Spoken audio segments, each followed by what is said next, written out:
Oh, I see you now. I think I'm live. So, welcome back, sweet velvety jams. We got the RPS effects, arcade machine today. So many knobs. Oh, geez, just endless hours of fun. I've had it now for about a couple months. I've played with it on and off. What I did find out, if you watched the last live stream, I found out that the Bad Monkey pushes it perfectly. All these guys, you can boost the input so you have a clear signal going in, but nothing sounds as good as the Bad Monkey. We're running it all, it's going all through this way, all the way up, and terminating here. This is the Elite Acoustics mixer. It has a lot of reverb things, although on all sorts of functions, compressors, things like that. Those are all off. The cab sim is this right here. We've got 7 to choose from. And this over here is a reverb. And I do the reverb after because it sounds a bit cleaner, and I like it. So, sounds good is good. Over here, introduce you to the crew. We got Homer Simpson, Skull Hat, Norm Macdonald, Prince, and Bob Saget with, them two guys. But mainly Bob Saget. This is a guitar clean tone.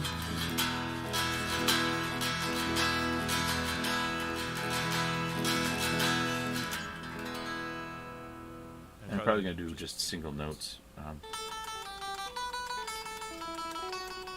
And then I have to use the Bad Monkey to put it into here. It gets a better picture and can translate it better. A little bit of echo there too. And now the arcade machine, there's some palm muting.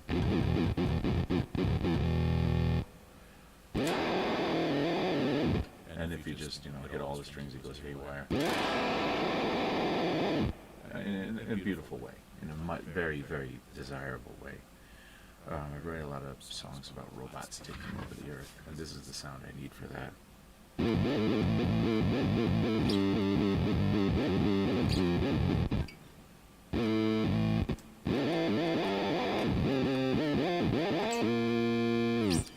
Sounds like Nintendo. It really does.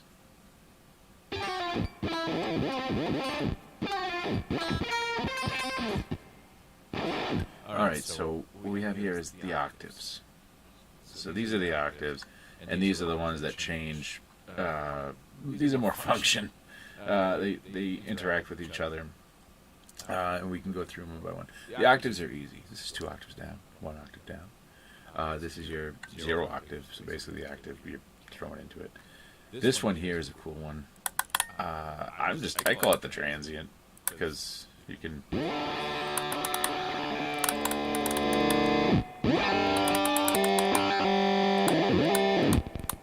I don't know if you can really hear it. I mean, it's really cool. This next one, actually, let's start over this way. This is the gate. This determines how loud, and it's counterintuitive because when you turn it all the way down, it's like, okay, there's no gate now. But that's full gate. It's really hard to get a note. I have to really hit it hard, and even when I do it, it's just crazy.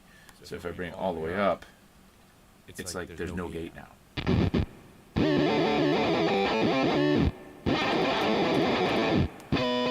But it also picks up everything. So yeah, you want it to pick up just the notes you're hitting. So somewhere around there seemed pretty good.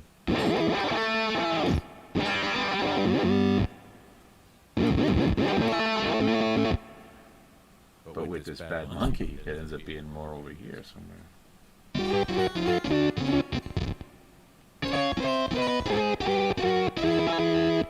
Sounding good, better and better. Sounded good just now. This level, that's your volume control.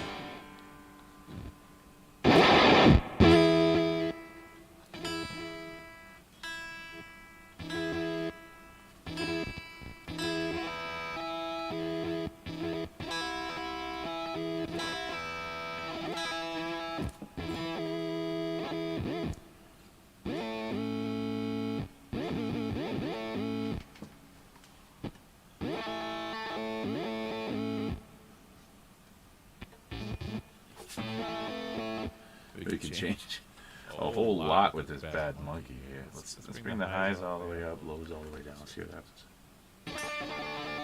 Just what I would expect. Let's bring it the other way.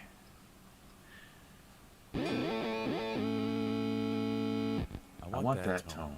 Right before it shut off, that tone. You know the one. That one.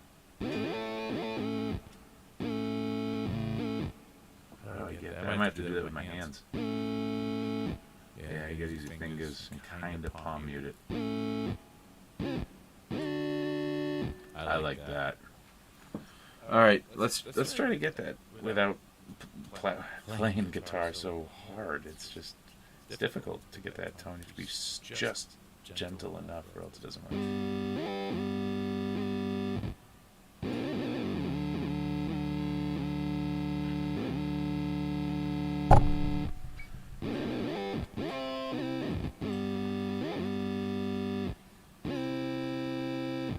Sounding better and better. And the rate, the depth button, the depth and rate kind of talk to each other. You can hear that whoa, whoa, whoa, whoa, whoa, whoa, whoa. And if you can imagine how wide those oscillations go, then that would be my definition of the depth. And the rate just is the speed in which they go up and down, and then because they can go all the way up and all the way down, that's your depth, and then the speed in which they go all the way up and down, that's your rate. And the way it sounds, the way it translates to sound is that's the low depth, here's the high depth. So down here it is oscillating. You can hear it just a little bit.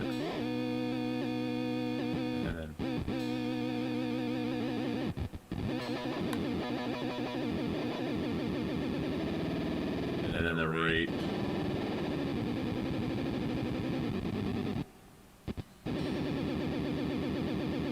I feel like when you get the rate, when you nail the rate, and you have a sequencer feed in this thing, you could probably get some severely accurate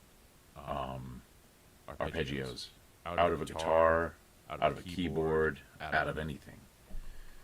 Just straight out of the sequencer even. I bet you it would be unreal to put a delay after that, and just all those people, the ambient guitar players, they play for hours and hours just jamming. They would have a kick out of that. Oh man, especially if they're from the 80s, 90s. So I'm gonna bring the rate down. I want some longer notes. All right. So I think what I'm going to try before I hang this one up is I think I'm going to try Mario and Zelda, and we're going to mess around with the octaves up here.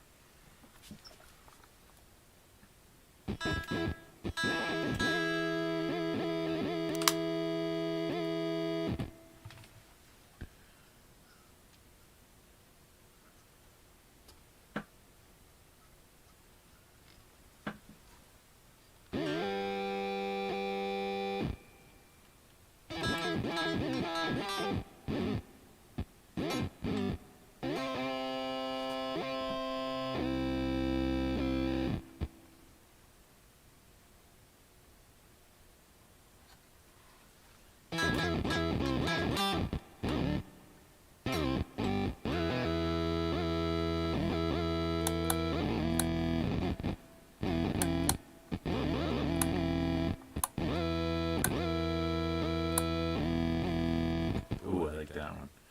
It says somewhere in the manual that the 666 is not your true, I think the next one over, your P5, I guess, on this model. I guess there's ones made after a certain serial number or a certain way.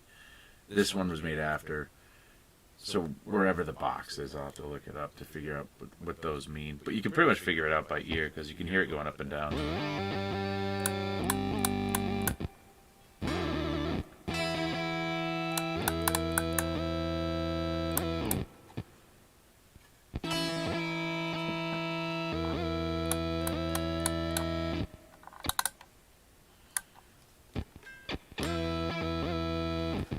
we're going to leave it right there.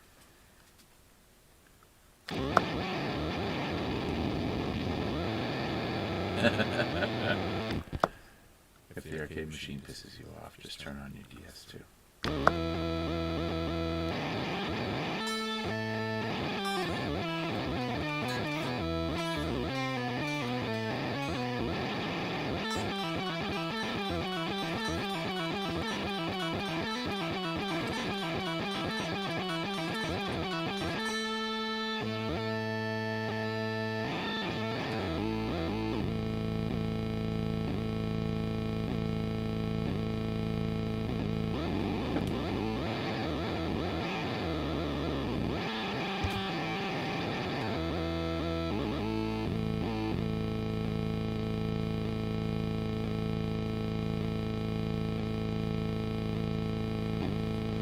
I like that. I like that. I like that,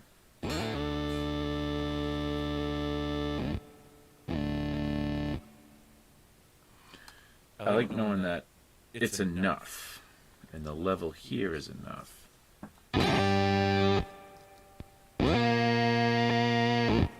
That's crazy, though.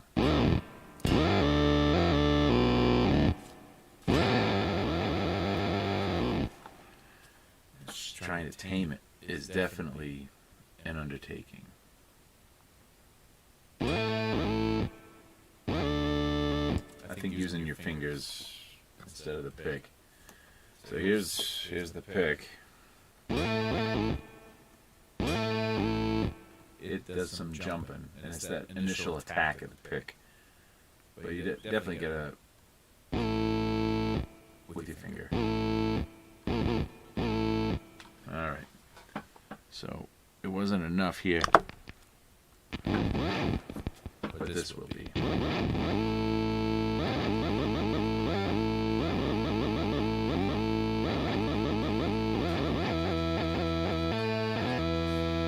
That sounded cool.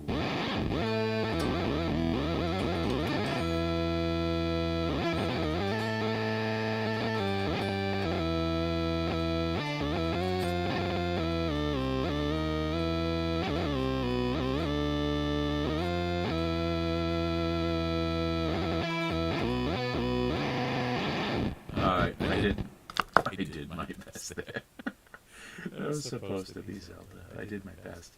A lot of transients. I think dialing it in perfect to the guitar for the situation, recording session. I think this would be invaluable. I think it would take you a few times. I don't think it would take any more than, if I needed a Nintendo part to accent a part in a song, which is what I bought it for, I think it would take me 5-10 minutes just to nail it. And then, so now that I know what I know with the Bad Monkey, it does take a significantly hot signal and to get it closer to where I want it. I don't think it's still right there, but I know it's possible. I'm getting a lot more harmonically pleasing things out of it after messing around with it today. Like infinitely happier. Over the past couple of weeks, I've had some time to actually play with it and learn it, and very confused by it when I got it, but I knew it was capable of doing what it was doing. I saw other people on YouTube getting some really cool sounds out of it, and when I started getting those sounds, I started getting really excited. The Supernatural, I don't know if that's helping it or not. The Bad Monkey, definitely. These guys seem to, they're just boosting the signal. It's not really a big deal. The cab and the reverb seem to have a profound effect on how it sounds. When this was over here, I would go through the arcade machine, then go through distortions, and that would give me some fun sounds. But I'm looking for that arcade machine sound. I need to have it over here now. It needs to be preserved, and now I can get a hotter signal. And different ones here would probably give me different controls on what I get out of this thing. Maybe not just the Bad Monkey. Maybe this should be my preamp for it. Maybe this should be my preamp for it. But we'll see as the time goes on. I'm going to end the stream here. And if you have any questions, just leave them for me in the comments. I have 3 subscribers. It's safe to say I will answer. You have a great day. I'll talk to you later.